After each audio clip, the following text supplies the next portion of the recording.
What's up everyone, my name's Leon and welcome back to the Nerd Lounge. July was the month that I decided to get back into reading manga on a regular basis. As a result, I've read through quite a few volumes this month. I've tried dipping my toes into some different genres and I've genuinely had a really fun time. So without further ado, let's talk about what I've been reading. For my first series back, I decided I wanted to go big. And arguably at the moment, there's nothing bigger than My Hero Academia.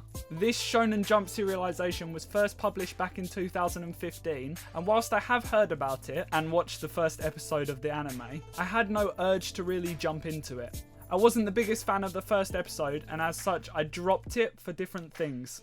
How naive I was. The story follows Izuku in his journey to becoming the world's greatest superhero, despite being born quirkless. In the world of My Hero Academia, 80% of people have superpowers that they utilise in their everyday lives, whilst the cream of the crop get to go on to be superheroes. They learn to do this at a superhero school, where the series gets its name. This month I finished up volumes 1 through 5, and let me say, I am hooked. I've always loved an underdog story, and Deku's is exactly that. I'm also a sucker for really cool character design, and My Hero Academia has some of the dopest villains I've ever seen. This guy is so cool, but I can't remember his name. Reading this series has also introduced me to the tournament arc trope, which I really enjoyed reading through. I'm also finding a lot of love for the side characters, especially these ones, and I'm looking forward to seeing where some of them are taken in the upcoming volumes. The series itself is kind of infamous because of how big it's gotten, but I can say I really enjoyed reading through this and I can't wait to sink into some more volumes. Next up is Nisekoi, False Love. I picked this series up as part of my I Read Manga That You've Never Heard Of series, first episode coming soon, and I went in completely blind, not even reading the blurb on the back. I have mixed feelings about it. False Love follows the love triangle between the three main characters, Ichigo, Kirisaki and Onodera.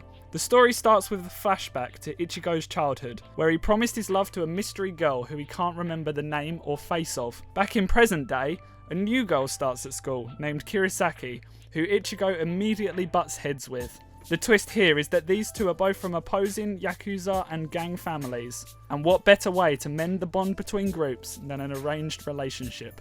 The manga itself has a lot of comedic moments, and most of these did land for me, but I have to say I haven't quite yet got invested into the characters or their motivations. Being a slice of life isn't something that would normally put me off, but this one doesn't really have anything that sticks out or makes it unique, and I think that's a shame. However, I've got 2 more volumes to read, and I am going to be delving more into this series in the upcoming video. Okay, so this was a very welcome surprise this month. I picked up Beastars 1 to 3 as part of my July haul completely on a whim. I've seen lots of people talking about it, but I decided I would just pick it up and go in completely blind and see what all the fuss is about. This series is brilliant. Beastars is set in an anthropomorphized world, meaning all the characters are human-like animals who attend school and go about their day-to-day lives. The story itself focuses on Legoshi, who is a grey wolf, and his struggles at being part of the carnivores of the world, who are feared and loathed by the herbivores, especially after the brutal murder of one of their classmates. At first I wasn't the biggest fan of the art style after coming off something more detailed like My Hero Academia, but I grew to like the simple scribbly aesthetic, especially in some of the more intimate moments. I'm a sucker for really good facial expressions in manga, and Beastars definitely delivers on this front. Each of the characters that have been introduced so far are interesting and mysterious, my 2 favourites being Legoshi and Louis, for completely different reasons. Legoshi is relatable to a next level, and I'm not ashamed to admit that he can be one sexy boy. I don't want to go into this series too much because I do think that it's best digested completely blind, but it is by far one of the best manga, if not the best anything, that I have ever read. I cannot recommend this enough.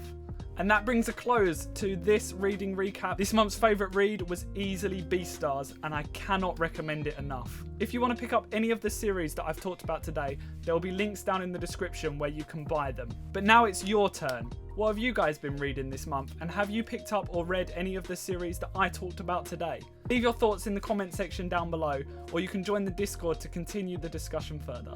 There's a link in the description. And while you're down there, please feel free to hit that like and subscribe button, And if you want to keep up to date on everything else that's going on in my life, please follow the Twitter and Instagram pages down below.